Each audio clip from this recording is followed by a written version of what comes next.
Meus amigos e amigas, gostaríamos de conversar hoje sobre algo muito triste que nós vimos acontecer nesse domingo no Egito, o grande atentado que sofreram os cristãos por parte do Estado Islâmico, mais uma vez.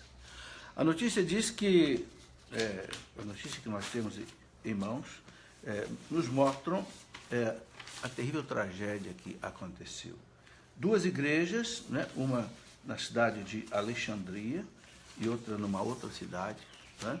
Aqui está na minha mão uma notícia da ACI Digital.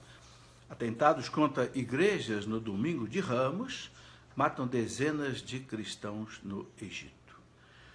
Uma primeira bomba, ela explodiu durante a celebração na missa de domingo de Ramos. Veja, na igreja copta de São Jorge, na localidade de Tanta, perto do Cairo, e provocou 25 mortos e mais de 70 feridos. E depois, uma outra bomba explodiu na igreja de Morcoceia, em Alexandria, no norte do Egito, né?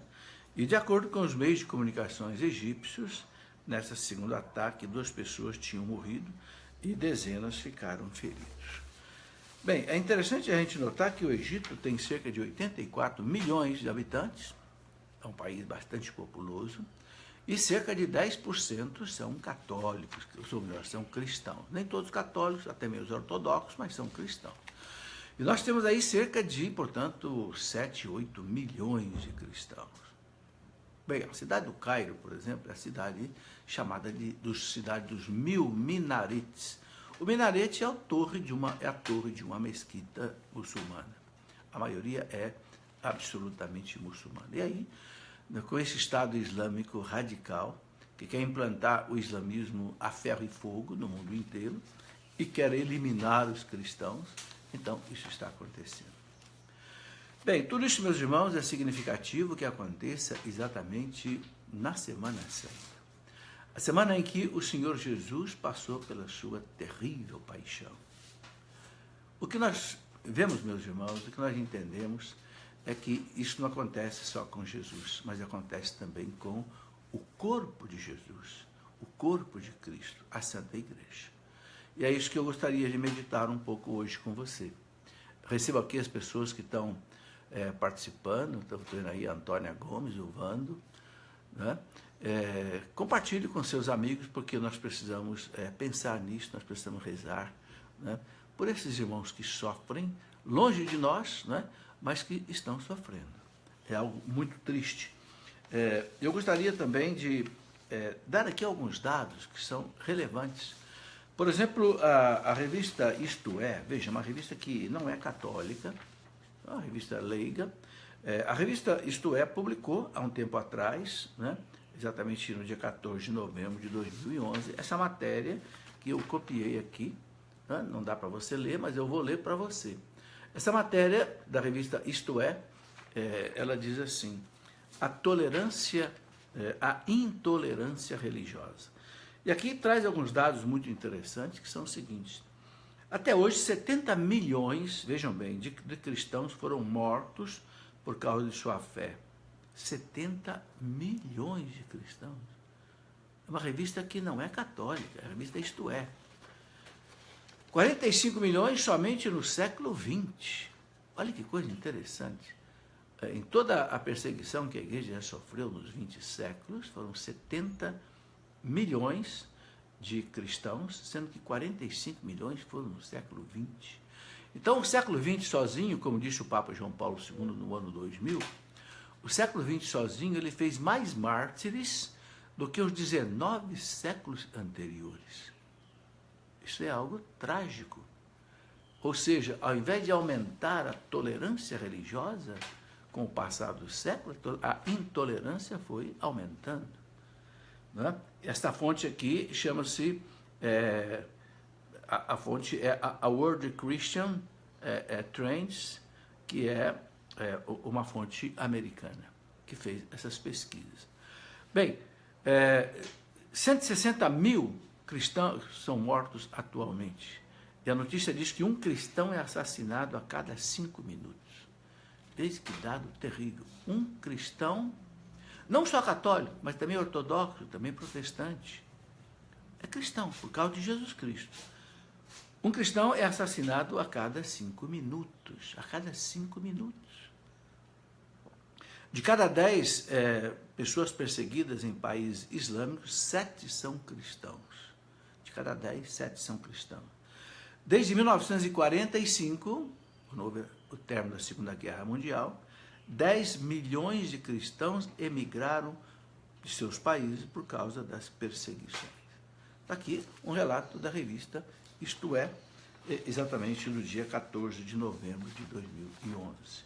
Bem, eu tenho aqui dados muito fortes. Por exemplo, no dia de Natal, veja bem, dia de Natal, celebração do nascimento de Jesus, de 2011, na Nigéria, que é um país ali mais ou menos central na África, né, 27 cristãos foram mortos por aquele grupo terrorista chamado Boko Haram, né, e que implantou ali na região exatamente a chamada Sharia. Sharia é a lei religiosa, ou seja, se a pessoa não for muçulmana, ela deve ser morta. Se ela for muçulmana e ela mudar de religião, ela deve ser morta. É chamada Sharia. E tem também a Jihad, que é a guerra santa. Evidentemente, meus irmãos, não são todos muçulmanos que são assim radicais, não. Há muçulmanos muito bons, há pessoas muito boas. Aliás, a maioria muçulmana não adere a esse tipo de coisa. Mas, infelizmente, há essa minoria, mas é uma minoria radical, armada, sanguinária, que tem feito atentados na Alemanha, na França, agora na Noruega, nós vimos essa semana também, nos Estados Unidos, derrubaram as Torres Gêmeas, e que espalha o terror pelo mundo. Bem, tudo isso tem raízes muito profundas, né? A gente sabe que o islamismo começou lá por volta do ano 622, com Maomé, né, lá na cidade de Meca e Medina. Não vou entrar aqui em todos esses detalhes, né? Como é que surgiu. E duas características básicas do islamismo foram que eles deveriam tomar o mundo para Alá, inclusive com revoluções, com guerras, né? E isso aconteceu. Rapidamente, no século, por exemplo, 8, os muçulmanos tomaram todo o norte da África, que era cristão, né? Todo o Egito ali, hoje onde é o Marrocos, né? E depois imigraram para a Espanha, dominaram a Espanha, ficaram 7 séculos na Espanha, desde o século VII até praticamente o século XV, só foram expulsos da Espanha no ano de 1492 pelos reis católicos Fernando e Isabel, né, que conseguiu, unidos nos principados de Castela e Aragão, conseguiu expulsá-los da cidade de Granada. E eles estavam já prontos para tomar também a Itália, né, e tomar também a França, lá por volta do ano 732, mas felizmente o pai de Carlos Magno, o avô de Carlos Magno, Carlos Martello e Pepino Breve, conseguiram vencer os muçulmanos ali na Batalha de Béziers, na França, e conseguiu realmente que a Europa não se tornasse muçulmana. Se eles tivessem vencido essa batalha, né, na França, seria muito difícil impedir que toda a Europa, lá no século VIII, se tornasse muçulmana. Bem, depois nós tivemos também a queda, né, de Constantinopla, ou seja, todo o Império Romano do Oriente, Império Cristão, Império Bizantino, onde em 1453 foi dominado, né, pelos muçulmanos, caiu todo o Império Bizantino, foi um império que ele viveu durante 1000 anos, mais ou menos, né, desde que no ano 330 o imperador Constantino levou a sede do Império Romano para Constantinopla, até 1453, quando esse império desabou, né, na mão dos muçulmanos, chefiado por Maomé II, lá por volta de 1453. E é interessante que nessa época, são dados históricos que estão escritos aí em todos os livros de história, inclusive eu mesmo escrevi um livro de história da igreja, né? História da igreja, a Idade Antiga, e escrevi também uma história da igreja na Idade Média, história da igreja na Idade Moderna Contemporânea, são 3 volumes, e os livros de história trazem isso, né? Especialmente os livros de Daniel Hope, de Bill Maher, etc. E eles dizem que o sultão Maomé II, lá por volta de 1500, disse exatamente aquela frase que era muito preocupante na época, né? Eu ainda hei dar de comer ao meu cavalo alfafa sobre o altar da Basílica de São Pedro, né? Eu ainda hei de dar de comer alfafa ao meu cavalo sobre o altar da Basílica de São Pedro. Ou seja, isto mostra o quê? Um desejo de dominar o cristianismo e de fazer com que todos os cristãos se tornem, né, muçulmanos. É algo realmente preocupante. Nós precisamos rezar. O Papa disse que, inclusive, vai ao Egito, tem uma viagem marcada ao Egito, onde houve esses 2 atentados agora feios contra os cristãos. O Papa vai ao Egito. E nós temos que rezar pela segurança do Papa, temos que rezar também pela conversão desses que não são cristãos. A história da igreja, meus irmãos, mostra o seguinte: onde a semente do evangelho caiu na terra, ela teve que ser regada com o sangue dos mártires. Isso é uma história que eu gostaria de relembrar aqui. Lembrando que a paixão de Cristo que nós celebramos essa semana não é só de Cristo, é também da igreja, do corpo de Cristo. A paixão, a cabeça sofreu a paixão, o corpo também sofre a sua paixão. É por isso que São Paulo disse, na carta aos Colossenses, capítulo 1, versículo 24, São Paulo diz assim: eu completo na minha carne o que falta à paixão de Cristo pelo seu corpo, que é a igreja. São Paulo deixou muito claro, a cabeça já sofreu a paixão, mas o corpo ainda não. Então, como dizia aquele físico famoso, né, Blaise Pascal, Pascal dizia, o Cristo continua sofrendo a sua paixão até o final dos tempos nos cristãos. Certo? Por isso que quando São Paulo era perseguido, né, ou melhor, quando Paulo perseguia os cristãos, Jesus perguntou para Paulo: Saulo, Saulo, por que você me persegue?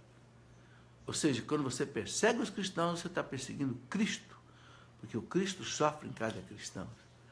Isto é, meus irmãos, a paixão de Cristo ainda não se completou. A cabeça sofreu a paixão, mas o corpo, que somos nós, continua sofrendo essa paixão. E esses nossos irmãos sofreram essa paixão. Eu quero aqui relembrar com você um pouco dessa história do sofrimento dos cristãos, para nós compreendermos um pouco disso que é a nossa história, que nós somos herdeiros desta fé.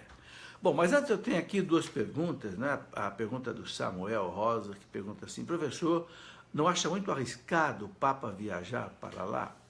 Bom, há um certo risco, sim. A gente sabe, de vez em quando, a gente vê notícias aí de gente querendo provocar atentado contra o Papa. Já houve atentados despreparados que foram desmontados pela polícia. Olha, meus irmãos, tudo pode acontecer. Mas o Papa Francisco já deixou claro o seguinte: não é isso que vai pará-lo. Não é isso que vai fazer o Papa Francisco parar. Ele é um homem que ele já falou: ninguém morre antes da hora que Deus permita. Isso ele falou quando ele veio aqui no Brasil, desceu lá no meio daquela multidão inesperada, a polícia ficou apavorada, os seus guardas-costas não sabiam o que fazer. Ele disse, abriu o vidro do carro, ele mesmo abriu o vidro do carro, né, com risco ali de sofrer um atentado. E ele disse, não, fiquem tranquilos, ninguém morre antes da hora, não. Quer dizer, é arriscado sim, temos que rezar por isso, mas não é isso que vai segurar esse Papa, não. Aliás, meus irmãos, o risco de morte nunca segurou os cristãos de evangelizarem. Isso desde o 1º século da igreja. Praticamente todos os apóstolos foram martirizados, de alguma forma, né? E também muitos e muitos mártires, como nós vamos ver aí daqui a pouco. Bem, outra pergunta que eu recebo aqui, depois da pergunta do Samuel, você fica à vontade para mandar a sua pergunta. Enquanto chega uma pergunta, eu vou responder, enquanto não tem, eu vou comentando o assunto, né? A Beatriz Ribeiro pergunta o seguinte: estou na Bélgica, Bruxelas, e vejo aqui como é tão difícil ser cristãos. Bom, aí, Beatriz, já é outra história, é no Ocidente. É uma coisa muito triste o que acontece hoje, perseguição no Ocidente. A perseguição no Oriente, aquela perseguição terrível que nós estamos vendo aí, né, do Boko Haram, desses grupos terroristas islâmicos, mas aqui no Ocidente, esse Ocidente cristão, esse Ocidente que foi moldado pelo cristianismo, hoje está havendo também uma perseguição terrível. Que perseguição é essa? Bem, o Papa Bento XVI resumiu essa perseguição dizendo o seguinte, que aqui no Ocidente, nós não vamos ser martirizados na cruz, como tem acontecido lá no Oriente. No Oriente tem cristãos que estão sendo crucificados, queimados. Né?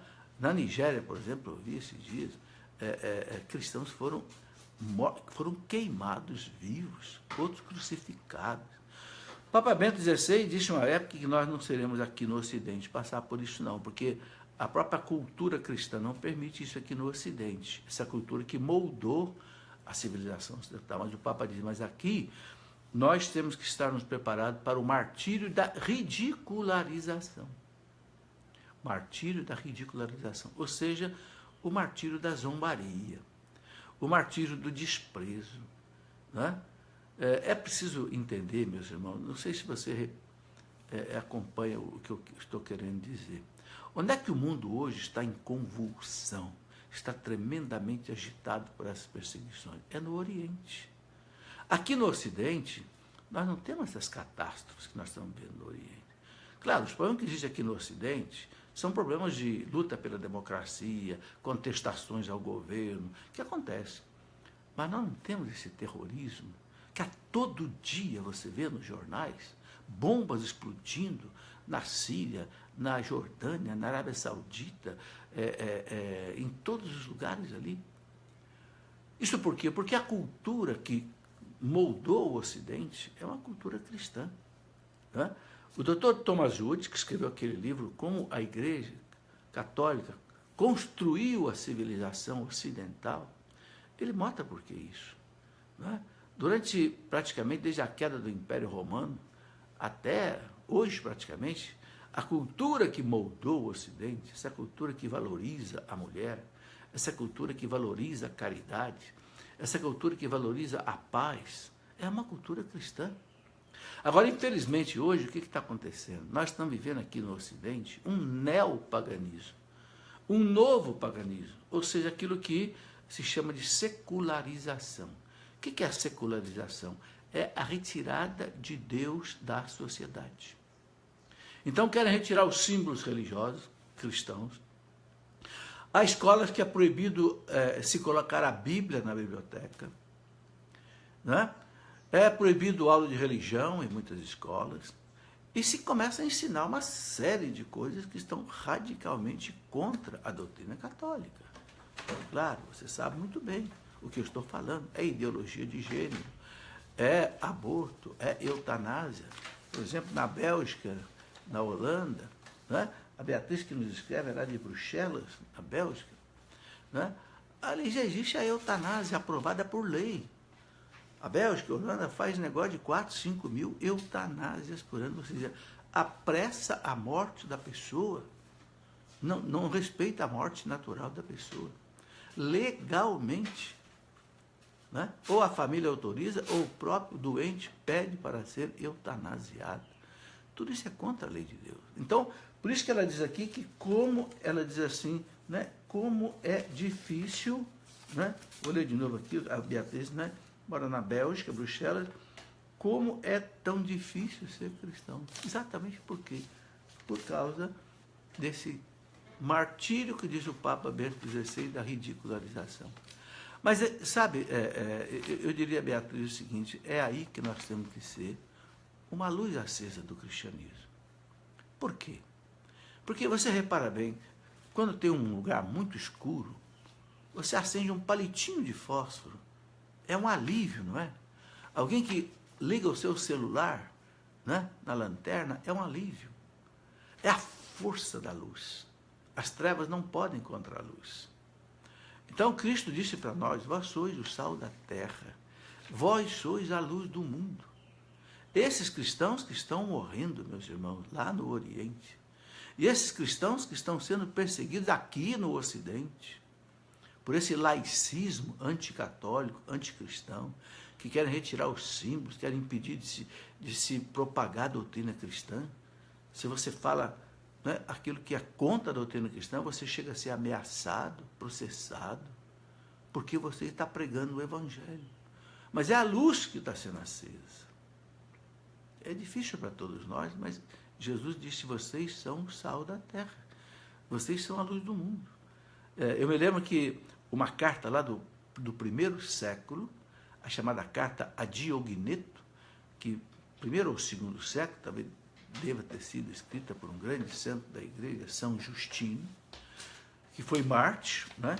São Justino, ele escreveu para Diogneto, dizendo uma frase muito interessante, ele diz assim, o que os cristãos são para o mundo, ou melhor, o que a alma é para o nosso corpo, os cristãos são para o mundo.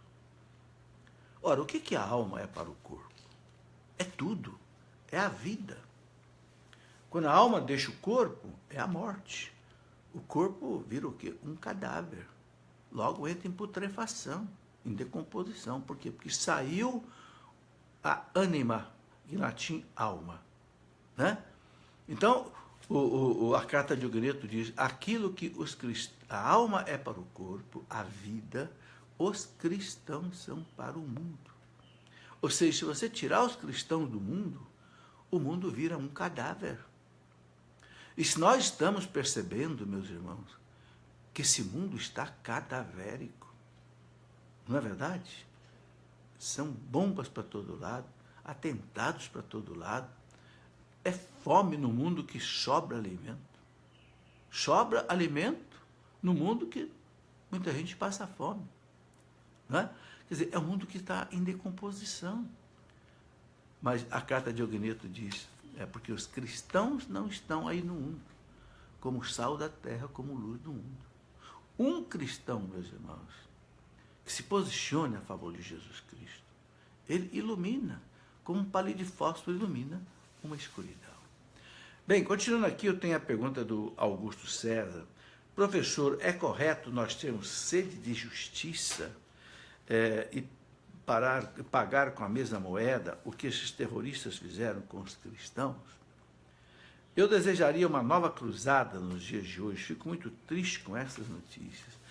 O Augusto César, os cristãos fizeram as cruzadas lá no ano de 1094, e sabe, foi uma ação, inclusive, da igreja mesmo, porque foi no concílio de Clermont, na França, que o Papa Urbano II convocou as forças cristãs da Europa para ir libertar o quê?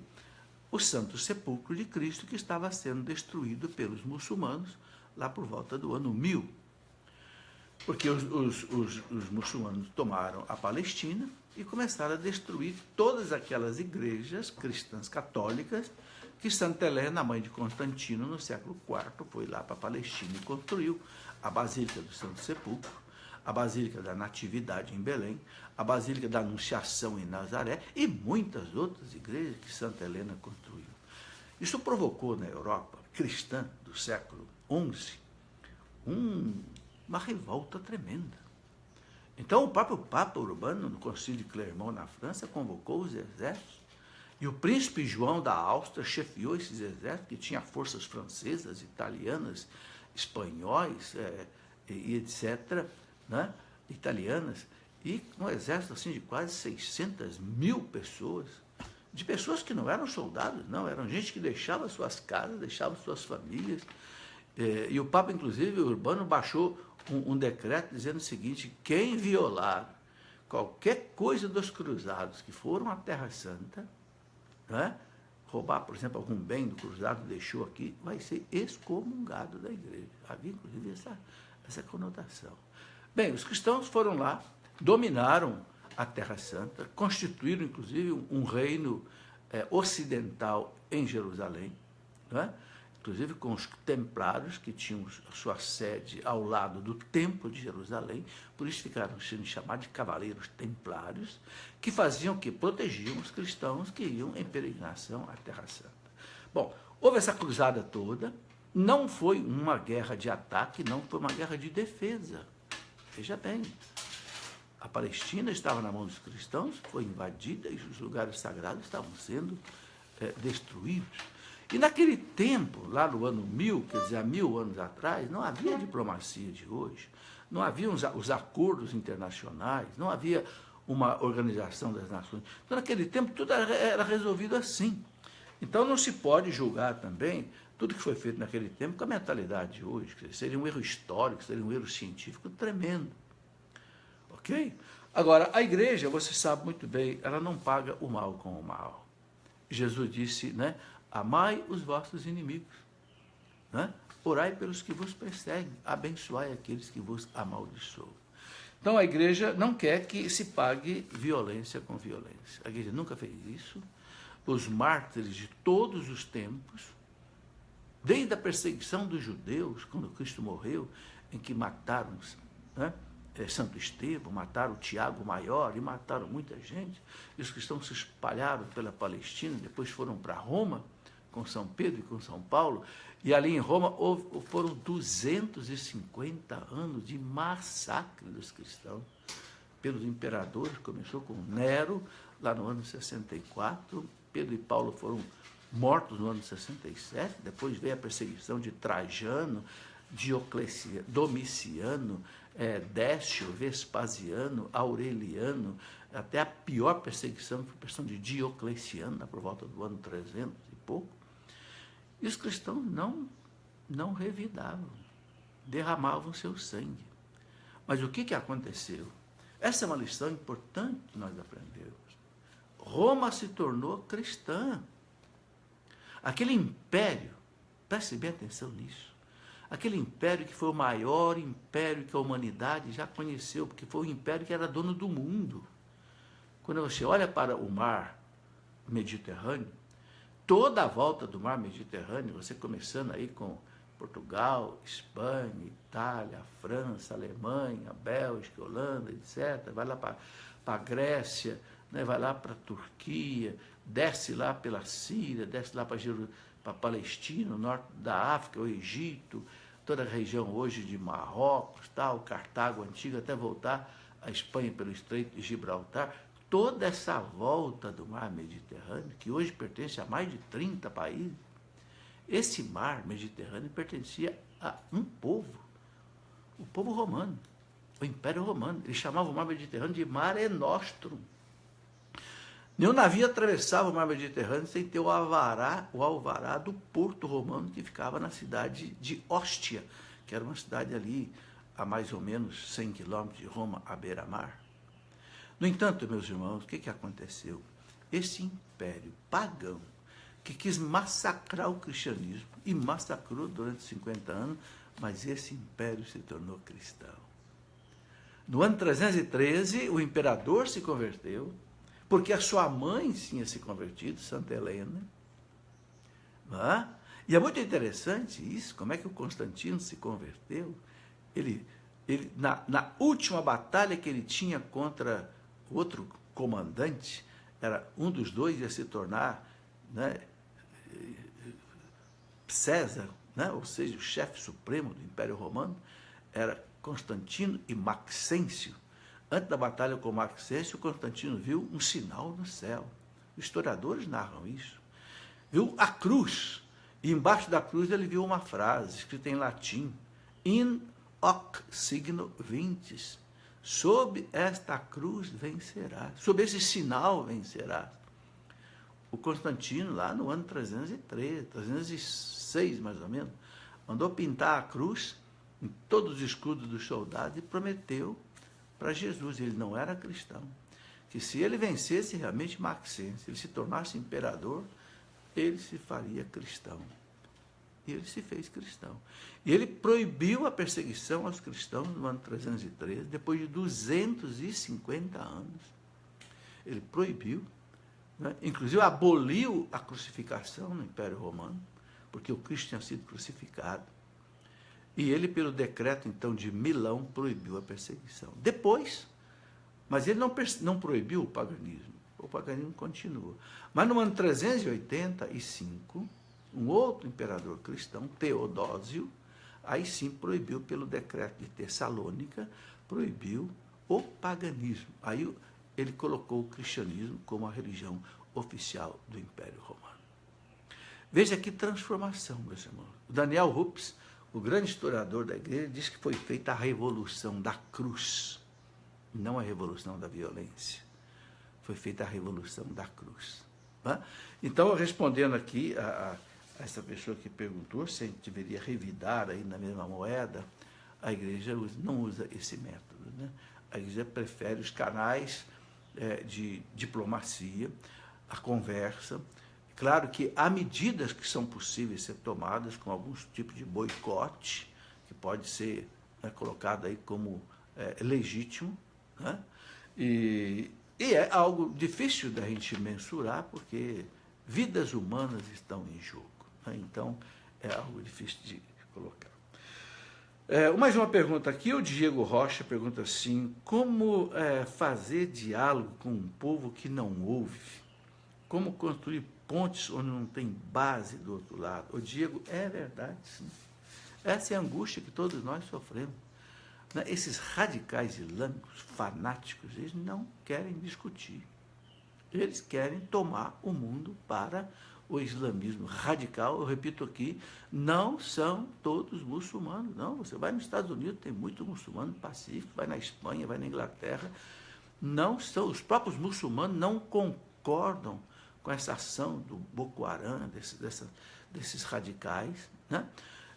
O que eu penso que é o seguinte, uma vez que eles não aceitam o diálogo, não aceitam a diplomacia, é preciso que o mundo faça, através da ONU, uma ação que iniba isso que eles fazem, não é?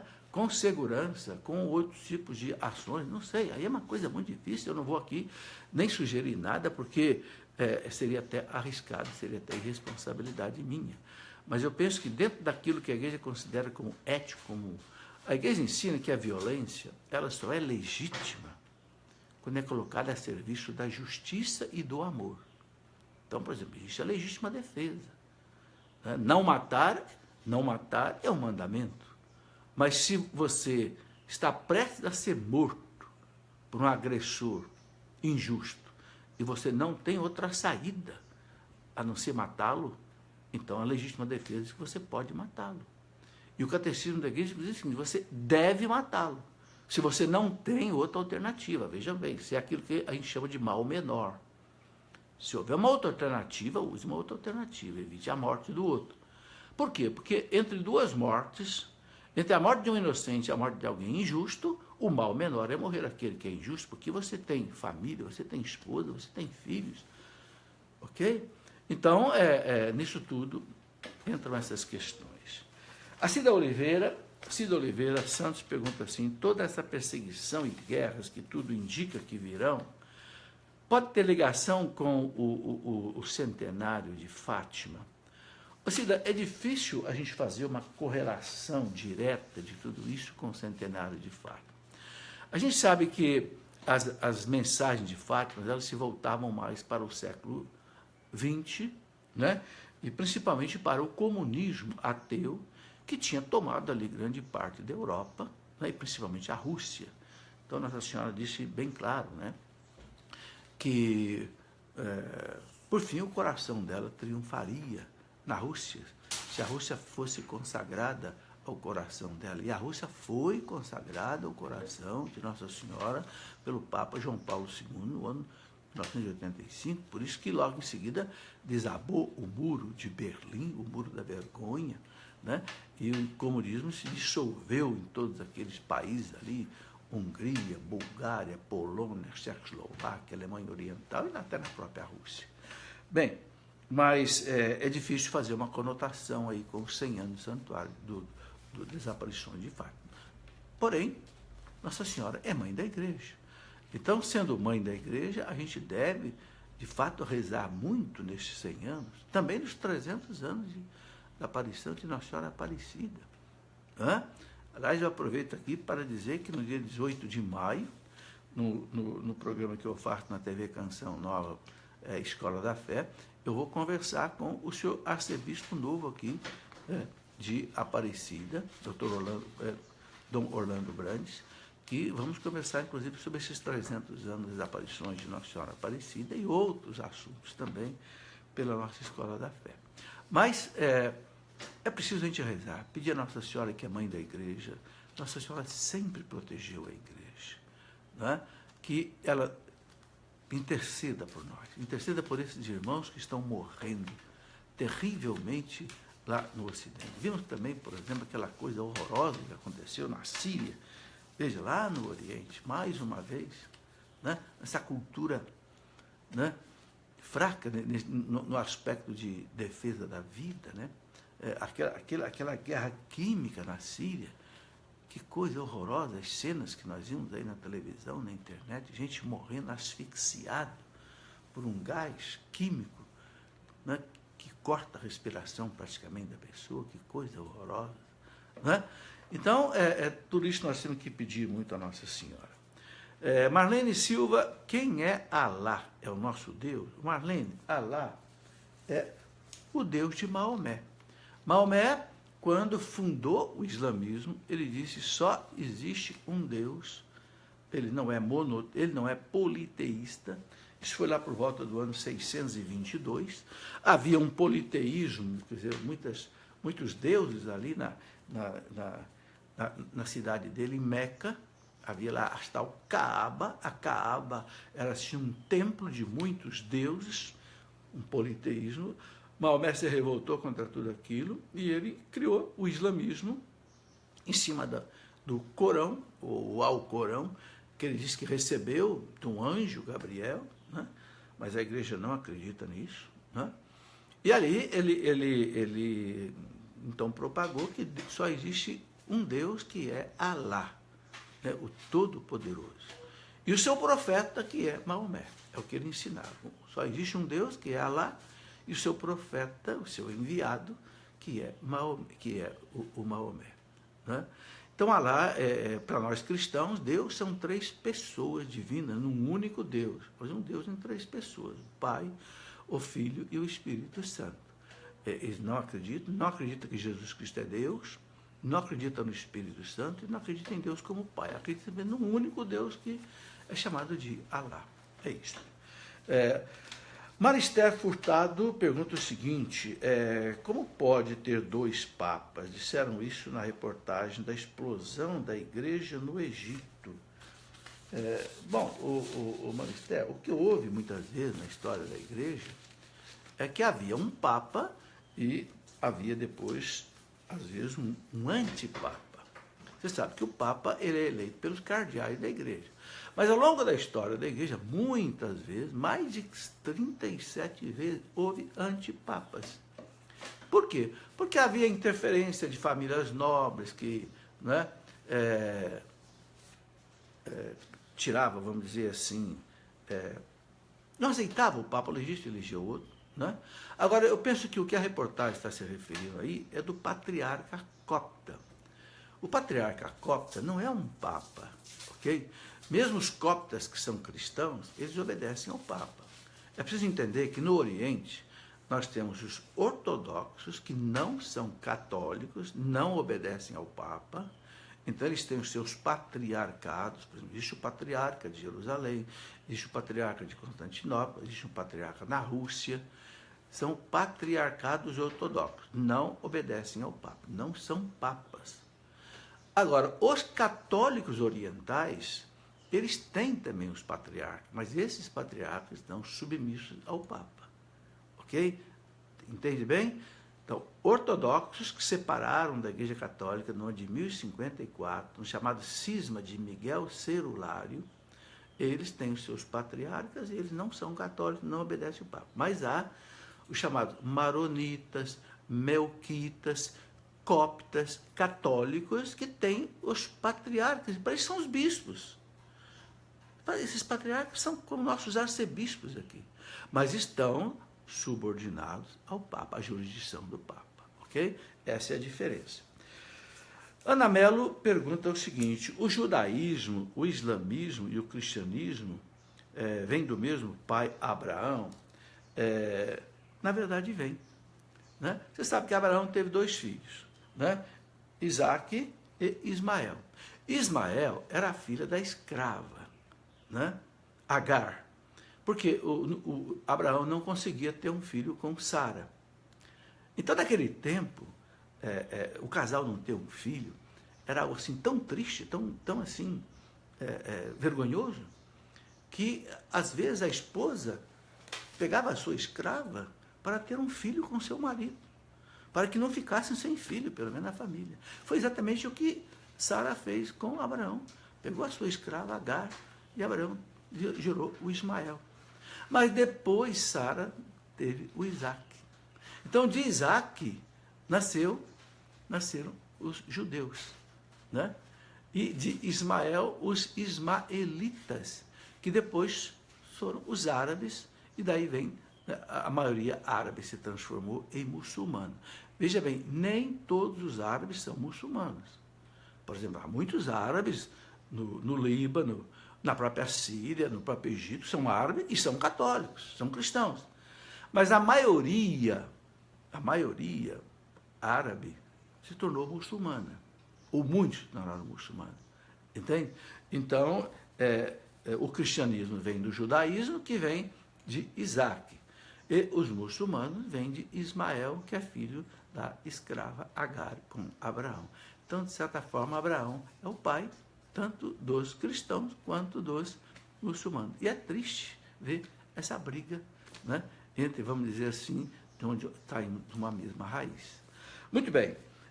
Aqui eu tenho a pergunta do Caio Mickey, o Michael. Ele pergunta: o que impede que novas cruzadas sejam convocadas, uma vez que a guerra provocada pelo exército islâmico, Estado Islâmico, é de caráter religioso?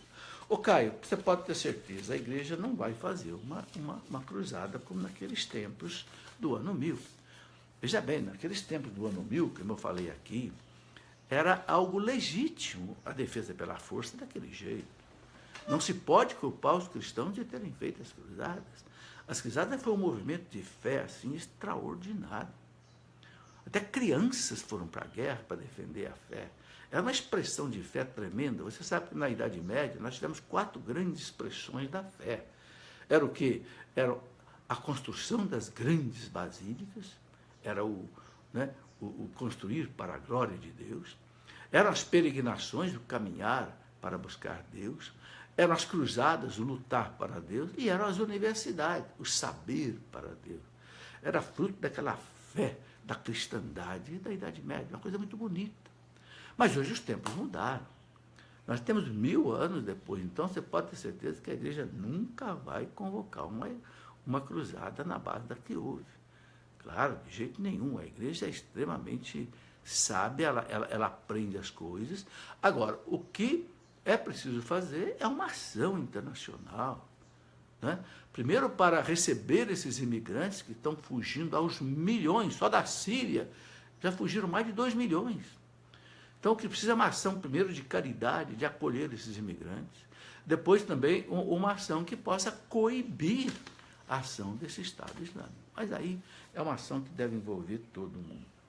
Bom, a Maria Nazaré diz aqui que seu avô tem 98 anos e assiste essas aulas, nossas aulas. Olha, eu quero mandar aqui um grande abraço ao seu avô, Maria de Nazaré. 98 anos de idade, com ainda essa disposição, essa motivação de assistir essas aulas. Olha, eu fico muito feliz de ouvir isso. Bom, aqui a Sandra Maria comenta o seguinte, ela faz um comentário. Essa perseguição já existe em todos os lugares, e não só pelos muçulmanos. Vejo dentre as nossas próprias famílias, entre os jovens, que a cada dia mais se tornam mais adeptos do ateísmo, nos perseguem e ridicularizam. Tempos difíceis. Deus tenha piedade de nós e aumentai a nossa fé. Sandra Maria, é verdade. Eu trabalhei 40 anos nas universidades, agora eu estou afastado da universidade. Eu trabalhei em 6 universidades, trabalhei em 3 universidades públicas, Escola Federal de Itajubá, trabalhei na Unesp de Guaratinguetá, na USP de Lorena, e 6 escolas, faculdades particulares, e realmente a gente vê como o laicismo, ou seja, essa aversão ao cristianismo, avança. E é incrível que avança até dentro de faculdades católicas. Há faculdades católicas, muitas vezes, você vê que há professores que pregam o aborto, pregam ideologia de gênero, quer dizer, pregam coisas que a igreja condena radicalmente. Isso vai fazendo o quê? Os jovens, nossos filhos, que às vezes são educados na fé católica da igreja, faz a primeira comunhão, recebe uma catequese, passa pela crisma, quando vai para a universidade, muitas vezes volta para casa ateu, pagão. É a perseguição do Ocidente que eu falava. Lá no Oriente nós temos essa perseguição terrível do Estado Islâmico. No Ocidente nós temos a perseguição, né, de um ateísmo crescente, de um neopaganismo, paganismo que volta, de um laicismo que quer impedir a todos nós de sermos cristãos, de ensinar aquilo que o Cristo manda ensinar, que a igreja ensina. Isso é verdade, eu tenho que palpar. Por isso que eu tenho trabalhado muito com os jovens. Né? Por que eu estou escrevendo história da igreja? Para os jovens compreenderem. Eu escrevi um livro, né, que eu chamei, está aqui na minha mão, Uma História que Não é Contada. Que história é essa que não é contada? É uma história belíssima da história da igreja, que não contam para os jovens da universidade. Não contam para os jovens que quem fundou as primeiras universidades no mundo foi a Igreja Católica, sim. A Universidade de, né, Compostela, a Universidade de Oxford, Cambridge, na Inglaterra, La Sapienza, na Itália, Universidade de Paris, a Sorbonne. Por que se chama Sorbonne? Porque o rei católico São Luís IX, no ano de 1200, mais ou menos, chamou o seu capelão, que se chamava Robert Sorbonne, e disse: Padre Sorbonne, transforme o colégio da catedral. Cada catedral na Idade Média tinha um colégio, um orfanato, um leprosário. A igreja era a mandante da caridade. Isso não é contado. E o padre Sorbonne transformou o colégio da Catedral de Paris, né? Notre-Dame de Paris, transformou o colégio na Universidade de Sorbonne. Sorbonne por causa do nome dele, Sorbonne. Isso não é contado para os jovens. Não é contado para o jovem que desenvolveu toda a tecnologia de 600 anos, desde a queda do Império Romano até os séculos XII e XIII, foram os monges da igreja. As grandes catedrais construídas, as grandes universidades construídas, toda a arquitetura, toda a arte, toda a música, toda a ciência foi desenvolvida pelos homens da igreja. Ainda hoje, quem é que descobriu, por exemplo, o Big Bang, a origem do universo? Foi um padre da igreja, jesuíta, amigo do doutor Albert Einstein, padre Georges Lemaitre, que fazendo cálculos em cima da teoria geral da relatividade do Einstein, provou para o Einstein como é que o mundo começou a existir a partir do Big Bang e que agora está comprovado 100% aí com esse enorme acelerador de partículas que foi construído na Europa, o LHC, com a descoberta do bóson de Higgs, que a imprensa chamou de partícula de Deus. Essas coisas não são contadas. Por isso que eu escrevi esse livro, Uma História que Não é Contada. O seu filho que é universitário, seu filho que é cristão, antes dele ir para a universidade, ele precisa conhecer essas coisas. Porque se lá no Oriente existe hoje essa perseguição, aqui no Ocidente também existe. É uma perseguição muito mais sutil. O Papa Bento XVI chamava de ditadura do relativismo. O que ele quer dizer com isso? Relativismo. Não existe verdade mais. Não existe dogma mais. Tudo isso que a igreja ensina é relativo. Não existe dogma nenhum. Você faz a sua verdade, cada um faz a sua verdade. É proibido proibir. Se para você abortar é bom, é verdade, é bom. Se para você viver qualquer tipo de moral, é bom, você faz a sua moral. E o Papa Bento chamava de ditadura do relativismo. Por que ele não colocou a palavra ditadura na frente? Porque ele diz, não é mais a ditadura das armas, é uma ditadura agora da cultura. Uma ditadura pela mídia. A mídia coloca um determinado valor, e se você não aceita esse valor, você não é politicamente correto. Então você fica excluído. Né? Se você não aceitar o aborto, então você é medieval, você é arcaico, você é obscurantista. Se você não aceita a ideologia de gênero, então você... Nós não aceitamos porque o Cristo não aceita. Nós não aceitamos porque a igreja não aceita. Né? Mas a coisa é colocada na mente dos jovens de maneira cultural. Cria-se uma mentalidade, uma cultura, e essa cultura vai dominando, um domínio mais forte do que o domínio das armas. Você pode perceber que o domínio das armas, um dia ele termina. A ditadura de Cuba um dia vai acabar. A ditadura da Rússia acabou. A ditadura do nazismo acabou. A ditadura do fascismo acabou. A ditadura das armas um dia acaba. Agora, a ditadura da cultura, da mentalidade, é muito mais difícil. Temos que rezar, meus irmãos. Temos que colocar tudo isso nas mãos de Deus e nunca perder a esperança. O que eu quero dizer, mostrar aqui a você, é que nesses 2000 anos a igreja derramou seu sangue. Eu comecei dizendo que a paixão de Cristo não está completa. Ela se completa em nós, nos cristãos, no corpo de Cristo. Repito o que eu falei no começo do programa, não sei se vocês já estavam me acompanhando. São Paulo fala lá aos Colossenses 1:24. Não é? São Paulo fala, completo na minha carne o que falta a paixão de Cristo pelo seu corpo, que é a igreja. Então a igreja, meus irmãos, vai sofrer até o Cristo voltar. O parágrafo 675 do Catecismo da Igreja diz bem claro: antes do Cristo voltar, a igreja ainda vai passar pela pior provação, que vai abalar a fé de muitos cristãos. Muitos vão apostatar.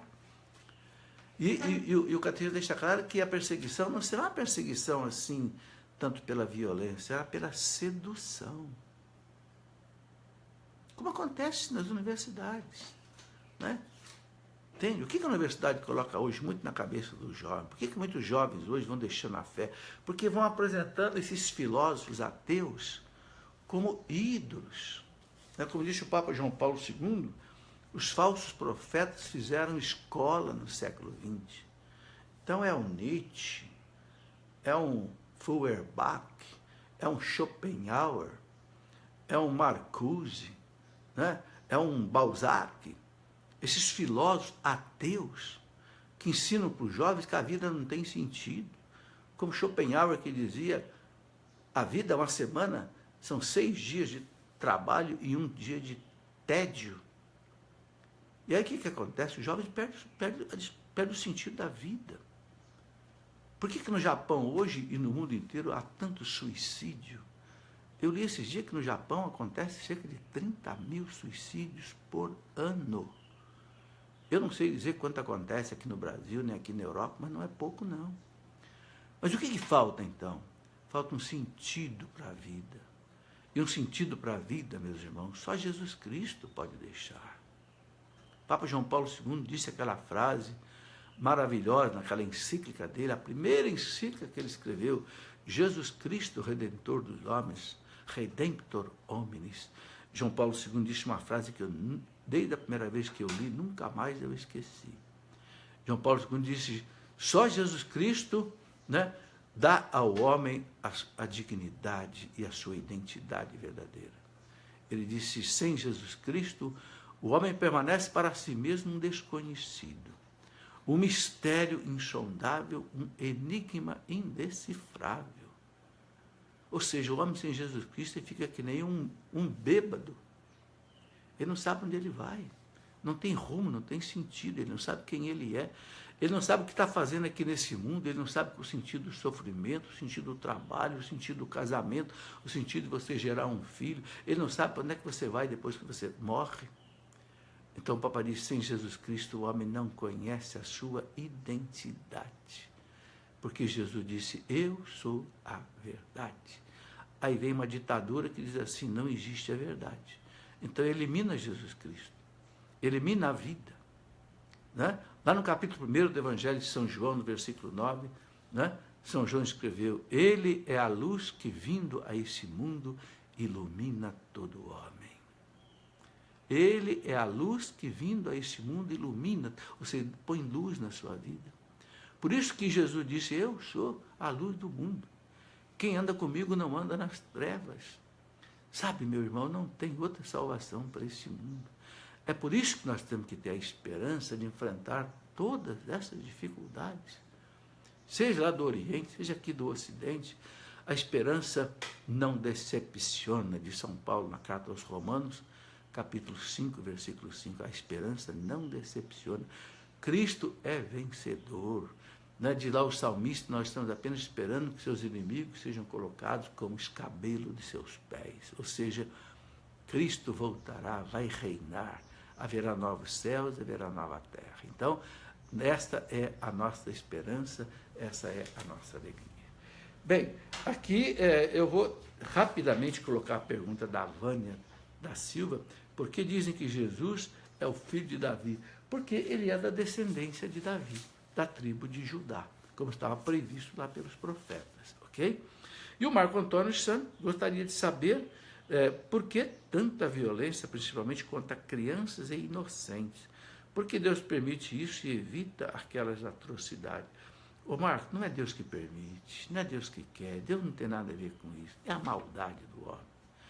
É o homem que, sem Deus, como diz São Tomás de Aquino, quando o homem se afasta de Deus, ele se aproxima do seu nada. Meus irmãos, o homem sem Deus, ele vira um animal. Mas um animal muito perigoso, porque é um animal inteligente. O animal que faz o mal com inteligência. Os outros animais, eles não fazem o mal com inteligência, porque eles não têm inteligência. E eles não têm mãos, eles não têm cérebro para arquitetar o mal. Agora, o homem sem Deus, ele vira um animal perigoso. É isso, Marco Antônio. Um grande abraço a todos vocês que me acompanharam até aqui, ok? Amanhã nós entraremos ao vivo às 21 horas no nosso Facebook, né? Assista, convide seus amigos. Eu vou fazer alguns programas de vez em quando à noite, ok? Porque aí a gente também atende o pessoal da tarde, o pessoal também da noite, ok? Divulgue isto, né? Vai ser uma alegria nós nos encontrarmos aqui sexta-feira à noite, sábado à noite e na terça-feira, que amanhã também é à noite. Na segunda-feira, na quarta-feira e na quinta-feira será neste horário das 3h30. Sempre que eu puder, sempre que eu tiver disponibilidade. Pode ser que algum dia eu tenha algum compromisso e eu não possa entrar nesse horário, porque é ao vivo. Mas sempre que eu puder, vai ser uma satisfação estar com você. Que Deus nos abençoe. Que Deus, né, eu peço, se houver algum sacerdote nos acompanhando, nos dê a sua bênção, algum diácono, porque a gente sabe que a bênção pode ser dada pelo meio de comunicação, porque a bênção não é um sacramento, é um sacramental. Pode ser dado à distância. Então, coloca aí seu pedido diante de Deus. Seu pedido diante desses irmãos que sofrem essas perseguições lá no Egito, né, em tantos países, na Síria, né, na Argélia, né, na Nigéria. Que Deus derrame sobre eles a sua paz, a sua bênção e também sobre nós. Em nome do Pai, e do Filho, e do Espírito Santo. Amém.